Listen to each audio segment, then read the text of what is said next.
आपने सुना होगा वैदिक काल में सोमरस की बात आती है जी। और उसके बाद गांजा भांग जैसी चीज़ों का प्रयोग भी योगियों और साधकों द्वारा किया जाता रहा है जी।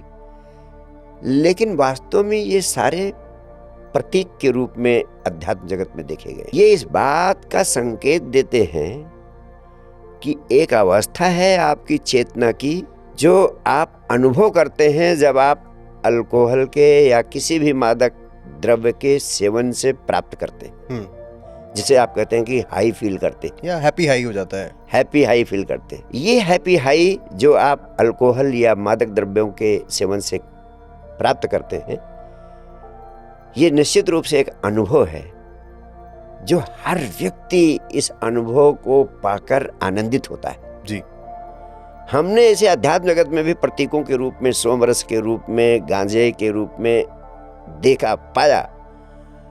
ये वही अवस्था है जो डिवाइन एक्सपीरियंस से मिलती है जी। और इसकी 100 गुना 1000 गुना ज्यादा मादक होती है वो। जैसे आपने कभी भगवान शिव को देखा होगा कि बंद आंखों से आनंद में डूबे हुए, तो वो डिवाइन एक्सपीरियंस का नशा है, वो आत्मा के तल के अनुभव का नशा है और वो शरीर को अस्वस्थ नहीं करता, नुकसान नहीं करता, बल्कि लाभ पहुंचाता है। आपके शरीर की उम्र बढ़ा देता है और हर पल के जीवन को आनंद से आपूरित कर देता है। बिल्कुल। तो इसलिए हमने ये संदेश देने की कोशिश की कि ये जो अल्कोहल और मादक द्रव्यों के सेवन से हम हैप्पी हाई फील करते हैं, वो बहुत क्षुद्र चीज़ है, छोटी चीज़ है। इसकी जगह हमारे पास, हमारे शरीर में ही आनंद को पैदा करने की महत्वपूर्ण विधियां हैं। हम उनका उपयोग करें तो हमारे शरीर को नुकसान भी नहीं होगा और हम अपने भीतर के आनंद को पैदा कर सकेंगे।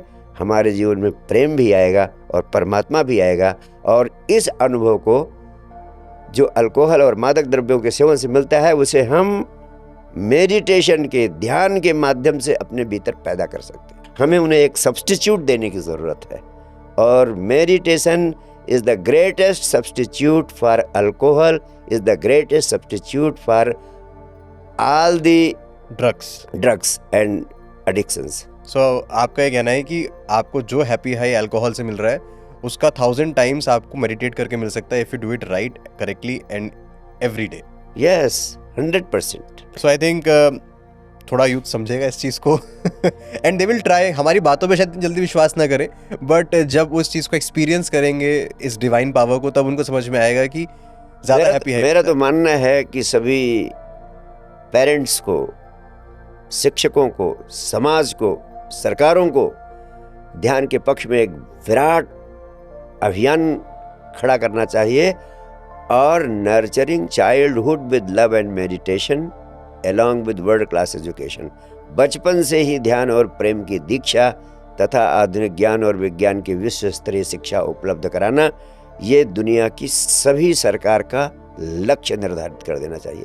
जब तक हम बचपन से बच्चों को ध्यान की दीक्षा नहीं देंगे, तब तक हम युवा पीढ़ी को सही दिशा नहीं दे पाएंगे। ध्यान ही एकमात्र औषधि है जिससे युवा, भारतवर्ष का युवा, अपने पुरानी विरासत को सारी दुनिया में फैला सकता है। पहले अपने जीवन में उतारे, फिर सारे विश्व को इस देन को दे।